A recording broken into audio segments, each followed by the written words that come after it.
Pessoal, antes de começar a assistir o vídeo, por favor não deixe de curtir, pois ajudará muito no crescimento do canal. E se por acaso gostar do conteúdo, não deixem de se inscrever e ativar o sininho para não poder perder os próximos vídeos. Dado o recado, vamos para o relato. Nas estradas acontecem muitas coisas sem explicações. Porém, muitos sabem o motivo, pois preferem guardar em segredo o que acontece.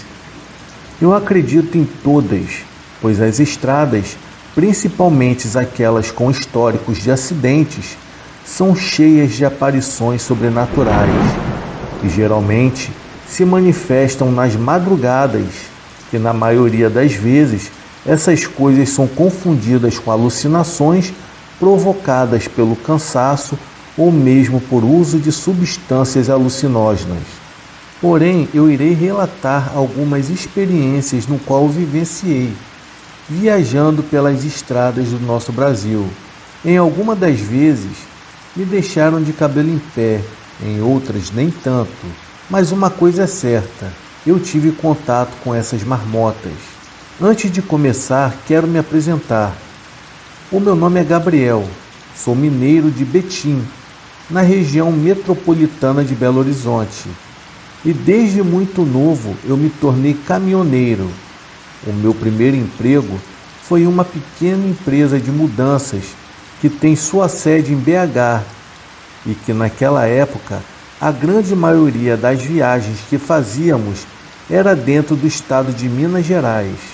Até que no ano de 2010 tudo mudou, pois eu fui escalado para fazer uma mudança de uma família de Belo Horizonte até a cidade de Ibotirama, na Bahia.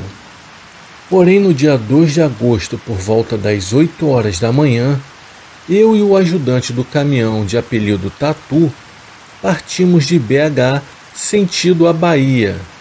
Quando foi por volta das 11 horas da noite, chegamos em nosso destino, em uma cidade chamada Caetité.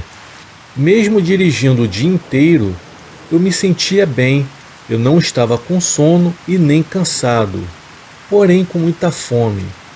Por isso parei em um posto de combustível para fazer um lanche rápido e até ir ao banheiro.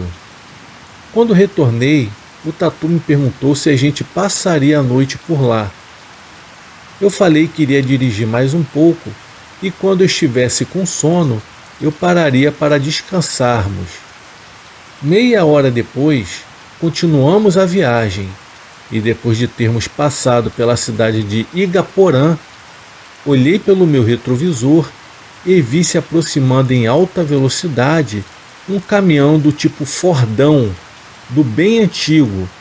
Nele havia uma gaiola do tipo pau de arara e quando o carro passou por mim, eu pude notar que aquela carroceria haviam várias pessoas sentadas nos bancos improvisados.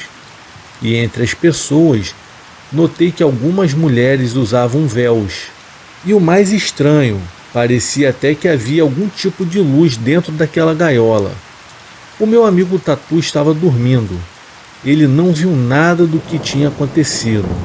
Porém, eu o acordei. O Tatu olhou para mim ainda bem sonolento, esfregou os seus olhos e me perguntou: qual caminhão, meu camarada? Na hora eu senti um arrepio e cheguei a imaginar que eu estivesse enxergando coisas devido ao cansaço de dirigir por mais alguns quilômetros. Depois de pouco tempo, do nada o mesmo caminhão apareceu na minha frente novamente. Porém, o meu amigo Tatu não enxergava. E diante de toda essa confusão, eu decidi parar no primeiro posto que eu encontrasse. E depois de alguns minutos, finalmente eu cheguei em uma cidade chamada Riacho de Santana. Eu estacionei no pátio do posto e desci para esticar as pernas e respirar um pouco de ar fresco, pois lá já haviam outros caminhoneiros parados. Então eu me aproximei deles e começamos a conversar. Quando eu toquei no assunto sobre o que eu havia visto no meio da pista, um dos caminhoneiros deu uma risada de canto de boca e me falou que isso era comum. Ele mesmo já havia visto algumas vezes e que essas aparições geralmente acontecem devido à romaria do Bom Jesus da Lapa, e foi então que ele falou que se eu prestasse atenção naquele trecho da estrada, provavelmente eu iria ver outras coisas. Eu cheguei a ficar na dúvida, mas em todo caso, preferi arriscar e continuei viajando, pois já estava quase chegando no meu destino. Porém, esse foi o meu erro. Logo assim que eu passei da cidade, me deu uma sensação de ficar em uma espécie de transe, de uma maneira inexplicável. Comecei a enxergar criaturas translúcidas que lembravam pessoas caminhando em uma procissão sobre a pista. Algumas carregavam até velas e outras pareciam montar em cavalos. Também vi pessoas que andavam ajoelhadas. Quando o dia amanheceu, eu acabei chegando no meu destino, e quando foi por volta das 10 horas da manhã, eu já havia entregado toda a mudança. Eu já estava pronto para voltar, mas eu achei melhor parar para descansar. Eu aluguei um quarto na pousada do posto e dormi até a noite. Na volta para Belo Horizonte, tudo ocorreu de maneira tranquila e sem sustos e sem aparições. Mas aquela primeira experiência foi bem apavorante. O tempo passou, mudei de empresa, mas continuei na mesma profissão. Até mesmo porque essa foi a que eu escolhi para minha vida. Porém, de vez em quando, lá pela madrugada, eu enxergava coisas no mínimo estranhas e inexplicáveis. E foi no ano de 2015 que eu comecei a trabalhar nessa empresa em que eu trabalho atualmente. E foi nessa rota que eu faço entre Belo Horizonte e Vitória do Espírito Santo que em uma certa vez, em uma dessas viagens, que aconteceu algo surpreendente.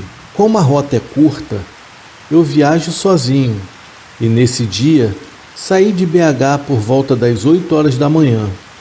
Mas devido ao trânsito pesado e chuvoso, a viagem atrasou muito e por volta das 7 horas da noite eu ainda estava passando pela cidade de Venda Nova. Nesse dia eu estava bem cansado e por isso eu acabei parando em um posto de combustível. Eu aproveitei para tomar um banho, jantar e descansar, para em seguida continuar com a minha viagem. Na saída do posto me deparei com uma mulher e uma criança de colo, paradas na beira da estrada. Eu sei que a norma da empresa me proíbe dar carona para qualquer um, porém fiquei com o coração partido em ver aquela mulher e seu filho na chuva. Por isso resolvi parar. Eu abri a porta do caminhão e perguntei para onde ela ia uma hora daquela. Então ela me falou que iria para a região de Marechal Floriano. Como essa cidade fica na mesma rota, mandei ela entrar na bolé do meu caminhão, que eu a levaria junto da criança. O estranho é que ela não falava nada. Ela parecia muda e a criança também. Ambos não faziam qualquer barulho.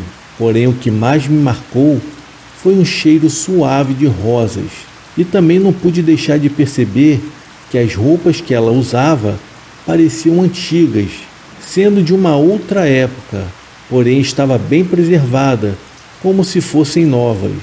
E como eu já havia visto algumas coisas na estrada, comecei a sentir calafrios e depois eu comecei a ficar tenso, mas dentro do possível, pois eu tentei manter a minha calma. Eu cheguei a tentar puxar conversa com a mulher, pois a mesma se limitava a conversar. Ela apenas respondia com poucas palavras, falando apenas o necessário. Foi nessa hora que eu já não sabia mais o que fazer, porém, para minha sorte, acabamos chegando no posto do café. Então eu parei o caminhão, desci e abri a porta, e falei que eu iria demorar um pouco.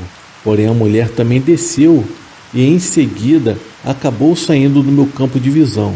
Depois de uns 10 minutos mais ou menos, eu olhei em volta e não vi mais a mulher por perto. Sem pensar muito, eu entrei de volta no meu caminhão e segui com a minha viagem. Eu estava bem aliviado, mas fiquei pensando se eu poderia ter feito alguma coisa de errado com ela, por ter deixado aquela mulher no posto, pois ela estava com um neném. Porém, eu tentei tirar aquilo da minha cabeça, mas eu tive que seguir a minha viagem, e com pouco tempo, eu comecei a sentir um cheiro de rosas.